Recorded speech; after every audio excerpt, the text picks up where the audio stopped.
I am back now with Congresswoman Lucy McBath. So, Congresswoman, let's talk about your bill, the Federal Extreme Risk Protection Order Act, also known as a red flag law. Ready for a vote in the House. You say it would help prevent many schools and mass shootings, many school and mass shootings, I should say. Do you think this tragedy in Michigan will push Congress to act? Hopefully it will, but what do you think? Well, I believe it will, and I introduced this legislation. It's been marked up by the Judiciary Committee, and it's actually passed out of the Judiciary Committee. And these are tools that give loved ones, along with law enforcement, the ability to ensure that when an individual poses a threat possibly to themselves or others, if they appear to be in crisis, that these are tools that those loved ones can use with law enforcement. They actually go to the court, they can petition the judge to possibly have those guns confiscated from that individual until it's deemed that they're no longer a threat to themselves or to others. And we know that these red flag laws work.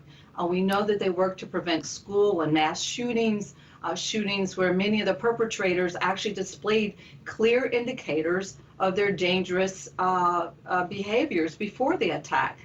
It can also be used to protect loved ones from suicide, ensuring those who are thinking of harming themselves do not actually have access to a firearm. There's bipartisan support for this legislation. It was originally introduced by Senators Lindsey Graham and Richard Blumenthal in the Senate. So we know that this legislation is really something that is going to truly make a difference. It's already doing so in other states around the country. Interesting. Let's see if if it's still bipartisan, if there's still bipartisan support for it, because Congresswoman, the reality is that Republicans could very likely take control of the Senate and the House in come 2022, and they are not going to go for any gun legislation. It has been shown. I know you said that this has bipartisan support, but so far, it's still being introduced and nothing has happened. Is the window closing to do something, you think? Well, Don, I'll tell you this. All my life, I have been working to bring people together. I remember watching my father when I was a small child in the kitchen of our home in the 1960s. He was Illinois president of the NAACP.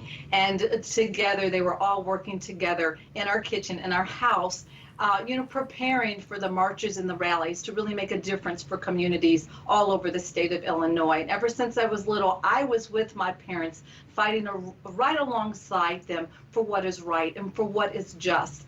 I was taught to organize and to bring people alongside me to fight for others, to fight for the least of these. Because if you're fighting to protect people, the journey is going to be long, absolutely. But you're going to make a difference. And that's the opportunity that we have in front of us right now.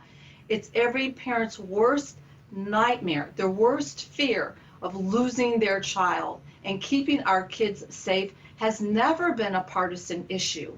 It never has been. And I know that all the work that is being done by myself and my colleagues and all the gun violence prevention organizations and leaders and volunteers, it is going to happen.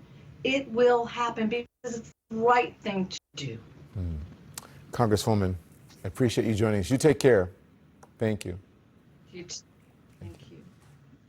The Omicron variant now confirmed to be in the United States. We're going to tell you what you need to know.